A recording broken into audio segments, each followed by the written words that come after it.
اپنا دھرنا شفٹ کر لیں. اور اس کے لیے عمران خان صاحب نے کوئی ویڈیو پیغام بھی ریکارڈ کروا دیا بیرسٹر گوہر کے موبائل فون پر. اب یہ جو خبر تھی اس کے بعد سب کی نظریں اس بات پر لگ گئیں کہ واقعی اگر تو عمران خان نے اس چیز کو مان لیا ہے اس مطالبے کو، کیونکہ حکومت نے جب انیشل ان سے انگیجمنٹ کی تو یہی بات انہوں نے کی کہ جی آپ سنجانی پہ چلے جائیں اور وہاں جا کے بیٹھ جائیں اور دھرنا دے کے بیٹھے رہیں، بعد میں پھر دیکھ لیں گے کہ آپ کے ساتھ کیا بات چیت کرنی ہے. لیکن واضح طور پر بشرا بی بی صاحبہ نے اس آفر کو ریجیکٹ کیا، اور یہاں پر کریڈٹ دینا پڑے گا بشرا بی بی صاحبہ کو کہ وہ اس وقت جس طرح ایک انچ ادھر سے ادھر نہیں ہٹ رہی ہیں، انہی کی وجہ سے یہ دھرنا اور یہ احتجاج جو ہے وہ ابھی تک اس طرح سے کھڑا ہے اور چل رہا ہے. ورنہ ہو سکتا ہے کہ اگر پی ٹی آئی کی باقی لیڈرشپ ہوتی تو اس موقع پر وہ کمزور پڑ جاتی. انہوں نے ایک دفعہ پھر وہیں پر گاڑی میں بیٹھے بیٹھے یہ اعلان کیا کہ بالکل ہم کہیں پہ رکیں گے نہیں اور ہم نے ڈی چوک ہی جانا ہے، اور اگر کسی نے مذاکرات کرنے ہیں تو عمران خان کو باہر نکالیں اور ان کو مذاکرات کا حق حاصل ہے، انہی کے پاس اختیار ہے، وہی مذاکرات کریں گے، ہم سے کوئی مذاکرات نہ کرے. اور اس کے بعد پھر شیخ وقاص اکرم اور دیگر جو پی ٹی آئی کے آفیشلز ہیں ان کی طرف سے بھی تردید آ گئی کہ کوئی ویڈیو میسج بھی نہیں آیا اور نہ ہی کوئی ایسی بات طے ہوئی ہے کہ ہم نے کسی اور جگہ جانا ہے. اور اگر یہ کہیں گے بھی نا کہ کسی اور جگہ جانا ہے تو کارکن ماننے والے نہیں ہیں. آپ اندازہ نہیں لگا سکتے جو وہاں فیلڈ میں لوگ موجود ہیں اور جو میں ویڈیوز دیکھ رہی ہوں، مطلب میرا خیال ہے اب لیڈرشپ بھی بہت پیچھے رہ گئی ہے. اب جو معاملہ ہے وہ سیدھا کارکنوں نے اپنے ہاتھ میں لے لیا. اور حیرانی کی بات یہ ہے کہ 2 دن سے یہ کارکن تھکے پڑے ہیں، اٹے پڑے ہیں گرد و غبار سے، بھوکے ہیں، پیاسے ہیں، سخت سردی کا مقابلہ کر رہے ہیں اور شیلنگ برداشت کر رہے ہیں، زخمی ہیں. اس کے باوجود بھی الٹا وہ پریشر ڈال رہے ہیں اس وقت لیڈرشپ کے اوپر کہ ہم نے پیچھے نہیں جانا.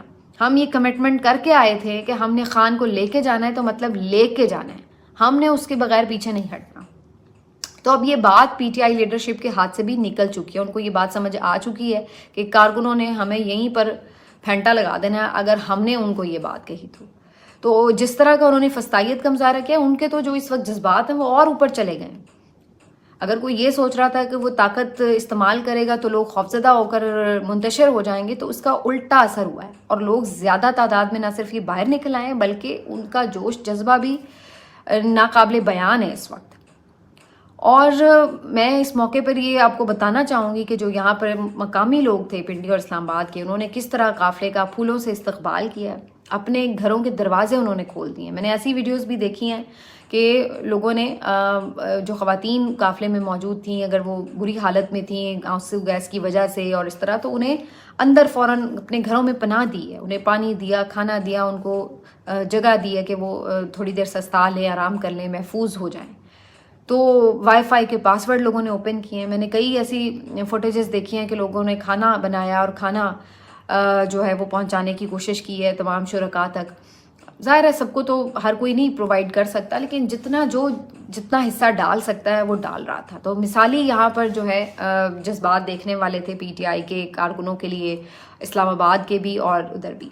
یہ بھی میں نے مناظر دیکھے ہیں کہ جو پولیس والے ہیں وہ بیچارے دہائیاں دے رہے ہیں اور وہ کہہ رہے ہیں کہ جی ہمیں یہاں پہ لا کے کھڑا کر دیا ہے، سکنے ڈالا ہوا ہے، ہمیں نہ کھانا دے رہے ہیں صحیح سے، نہ ہمیں آرام کرنے دے رہے ہیں، زبردستی ہمیں ڈیوٹی پہ رکھا ہوا ہے اور ہمارا کوئی خیال نہیں کیا جا رہا. اور اس میں خاص طور پر جو سندھ پولیس کے کوئی بالکل ابھی جنہوں نے نوکری جوائن کی ہے وہ نوجوان لڑکے وغیرہ شامل ہیں.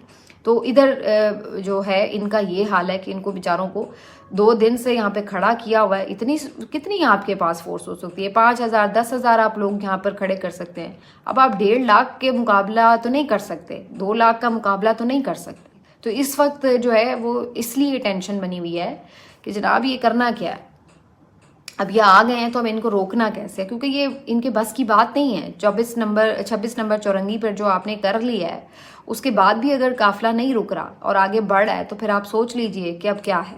بظاہر اب مجھے یہی نظر آ رہا ہے کہ یہ تھوڑا انتظار بھی کر رہے ہیں، کیونکہ جو علی امین کا قافلہ تھا وہ تھوڑا پیچھے تھا، تو ابھی جب وہ آ کے شامل ہوگا اور یہ سارے آگے تو یہ صبح ہو جائے گی، صبح کے وقت ہی یہ آگے مزید بڑھیں گے بظاہر.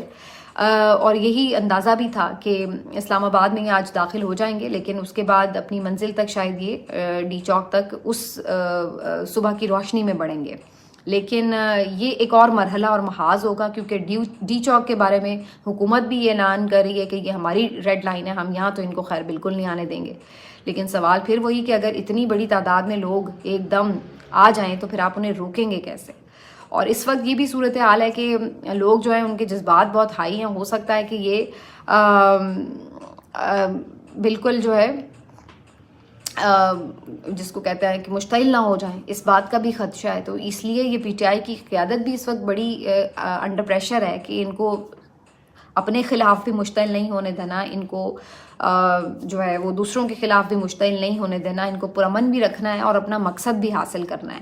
تو یہ ایک بہت ہم ڈینجرس سے فیز سے گزر رہے ہیں. اللہ تعالیٰ ہمارے حال پر رحم فرمائے. لیکن یہ جو ایک موومنٹ اب بن چکی ہے, جو مومنٹم بن چکا ہے, میں یہ ضرور کہوں گی کہ اگر یہ بغیر کچھ حاصل کیے پی ٹی آئی یہاں سے اگر واپس جاتی ہے تو اس کے بعد شاید بہت جلدی پی ٹی آئی کے لیے اس طرح دوبارہ ری یونائٹ ہونا اتنا آسان نہ ہو. بہت زیادہ مزید سختی ہوگی ظاہر ہے.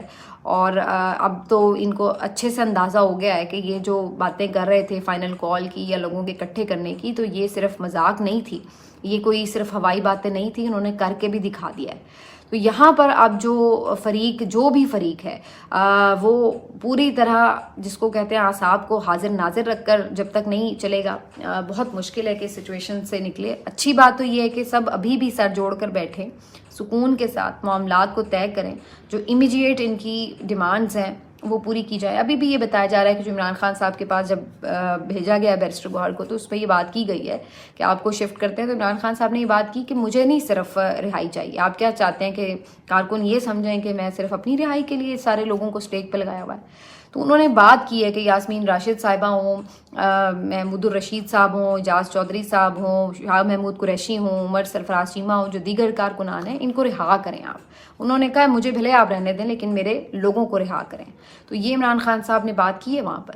اور اس کے بعد ابھی ظاہر ہے اس وقت رات کے پہر کون کیسے رہا ہوگا. ظاہر ہے کہ اب کل صبح جب دن چڑھے گا تو عدالتیں کھلیں گی, دیکھتے ہیں کہ اس معاملات کو حل کرنے کے لیے کس حد تک حکومت سیریسنس دکھاتی ہے. ابھی تک تو ان کی بڑکیں ختم نہیں ہو رہی تھی, اب تھوڑے تھوڑے ہوش ٹھکانے آئے ہیں. تو ان کے جو چیلے چمچے ہیں وہ پیٹ رہے ہیں بیٹھ کر, اور کل تک جو یہ کہہ رہے تھے کہ کوئی نکلا ہی نہیں, ٹھٹا اڑا رہے تھے, آج وہ اپنی حکومت پر برستے ہوئے نظر آ رہے ہیں کہ جناب روکا کیوں نہیں, ان کے ساتھ آپ نے سختی کیوں نہیں کی, یہ آ کیسے گئے, آپ نے ان کو اس وقت کیوں نہیں پکڑا. اور اس طرح بھائی ان کی عقل میں یہ بات نہیں آ رہی کہ وہ کوئی 5-7 ہزار لوگ نہیں ہیں, وہ جب اتنی بڑی تعداد میں آتے ہیں تو کون ان کو روک سکتا ہے, سوائے اس کے کہ پھر آپ یہ بروٹیلٹی کریں کہ جو آپ نے بھی کی, کہ سیدھے آپ نے فائر مار کے لوگوں کو مارنا ہے, کوئی اللہ معاف کرے اپنے لوگوں کے اوپر, یا آپ نے کوئی F-16 سے بمباری کرنی ہے تو ایک علیحدہ بات ہے. ورنہ جو آپ ایک سویلین طریقے سے جو ایک یعنی عام طور پر ایک تاثر ہوتا ہے کہ جی عام طور پر جو پرامن مظاہرین ہیں ان کو یہی ہوتا ہے کہ آپ آنسو گیس کی شیلنگ کر لیں, واٹر کینن کا استعمال کر لیتے ہیں, گرفتار کر لیتے ہیں, یہ چیزیں ہوتی ہیں. تو یہ تو سارے حربے آپ آزما چکے ہیں, اس سے تو نہیں بات بن رہی. اب سچویشن یہ ہے کہ دونوں طرف آگ لگانے والے لوگ تو خیر بہت ہیں, بڑھ چڑھ کر ادھر والے بھی چڑھے ہوئے ہیں کہ جی یہ کر دو, وہ کر دو, گھس جاؤ, ان کی اس طرح کر دو. اور دوسری طرف جو حکومت والے ہیں وہ بھی فل ان کو جس کو کہتے ہیں ہوا بھر رہے ہیں کہ ان کی ایسی کی تیسی پھیر دو, مظاہرین کی لاشیں گرا دو اور یوں کر دو. تو دونوں طرح کے جو پاگل اور وحشی لوگ ہیں ان سے بچنا چاہیے. اور اب نقصان پہلے ہی ہو چکا ہے, اس کو مزید نہیں ہونا چاہیے, بڑھنا نہیں چاہیے, اور سینس پریویل کرنی چاہیے. میں تو ابھی تک بھی حیران ہوں وزیر داخلہ کی بات سن کر کہ انہوں نے یہ بات کر بھی کیسے دی ہے. اور بائی دا وے اب یہ بات جو ہے وہ پھیلی ہے, اور مختلف میں دیکھ رہی تھی کہ جو انگلش ٹرانسلیشنز کے ساتھ مختلف لوگوں کو پی ٹی آئی کے لوگوں نے ٹیگ کیا ہے اور ان کو اس طرف توجہ دلائی ہے کہ یہ دیکھیں یہ پرامن مظاہرین پر اس طرح اسٹریٹ فائر کرنے کی بات کر رہے ہیں. اور یہ سوال آج اسٹیٹ ڈپارٹمنٹ کی بریفنگ میں بھی ہوا ہے امریکہ سے کہ جناب یہ اس طرح سے مظاہرین وہاں پہنچے ہوئے ہیں اور یہ ساری چیزیں ہو رہی ہیں. تو انہوں نے بھی پھر کہا کہ ہم اتھارٹیز سے کہیں گے کہ بالکل جو بنیادی انسانی حقوق ہیں ان کا خیال رکھا جائے. پاکستانی میڈیا تو پوری طور پر احتجاج کو کوئی کور نہیں کر رہا ہے, لیکن انٹرنیشنل میڈیا نے البتہ بہت زیادہ اب کور کرنا شروع کر دیا ہے, اور مختلف ٹی وی چینلز نے تو باقاعدہ لائیو بھی پروٹیسٹ کو دکھایا ہے, اور اس کے ساتھ ساتھ مختلف رپورٹس بھی لی ہیں, اپنے اپنے کورسپونڈنٹ سے بات بھی کی ہے. تو یہ جو اب ساری چیزیں ہیں یہ آپ کو خود بتا رہی ہے. اسی لیے جو پاکستان کا مین اسٹریم میڈیا یہ اپنی افادیت کھو چکا ہے کہ جب آپ اتنے بڑے ایونٹ کو اس طرح دکھا رہے ہیں کہ کچھ ہوا ہی نہیں ہے تو پھر وہاں پر کیا ہوگا. اور اگر کچھ اس سے متعلق بات بھی ہو رہی ہے تو وہ صرف یک طرفہ سرکاری موقف کی ترویج ہے, اس کے علاوہ کچھ نہیں. تو یہی وجہ ہے کہ کون اب دیکھتا ہے. تو بہرحال اب یہ چیز ہے کہ جی یہ ساری سچویشن کے ساتھ اب رات چلے گی اور اس کے بعد صبح جب دن چڑھے گا تو مزید آگے معاملات بڑھیں گے. لیکن یہ بات تو آپ کو ماننا پڑے گی کہ 2 دن سے جیل میں بیٹھے ایک شخص نے پوری حکومت کو نچوا دیا ہے اور یہ اپنی تمام تر بڑکوں طاقتوں کے باوجود بھی آدھی رات کو وڈیالہ کے دروازے کھولنے پہ مجبور ہیں, اس سے جا کے مذاکرات کرنے پر, بات کرنے پر, ترلے کرنے پر مجبور ہیں. اور اس کی طرف سے وہی جواب ہے کہ اگر آپ بات چیت کرنا چاہتے ہیں ہم بھی تیار ہیں, لیکن کانفیڈنس بلڈنگ میجر کے طور پر آپ میرے کارکنوں کو یا میرے لیڈرز کو چھوڑیں, اس کے بعد مجھے بھی پتہ لگے گا کہ آپ سیریس ہیں تو میں بھی پھر آپ سے آگے بات چیت کروں گا, آپ کا انیشیل مطالبہ میں بھی مان سکوں گا. لیکن اگر آپ یہ نہیں کرتے تو اس کا مطلب ہے کہ آپ صرف ٹریپ کر رہے ہیں. تو چونکہ اب پرابلم یہ کہ ٹرسٹ ڈیفیسٹ بہت آ گیا ہے, تو اس لیے بغیر کچھ ڈیلیور کیے حکومت کی طرف سے, بغیر کچھ ڈیلیور کیے اس طرح اس پروٹیسٹ کو ختم کرانا یا کسی اور مقام پہ اس کو موو کرانا فی الحال تو حکومت کے لیے کافی مشکل دکھائی دے رہا ہے. ملتے ہیں آپ سے اگلے ویلاگ میں, اپنا خیال رکھیے.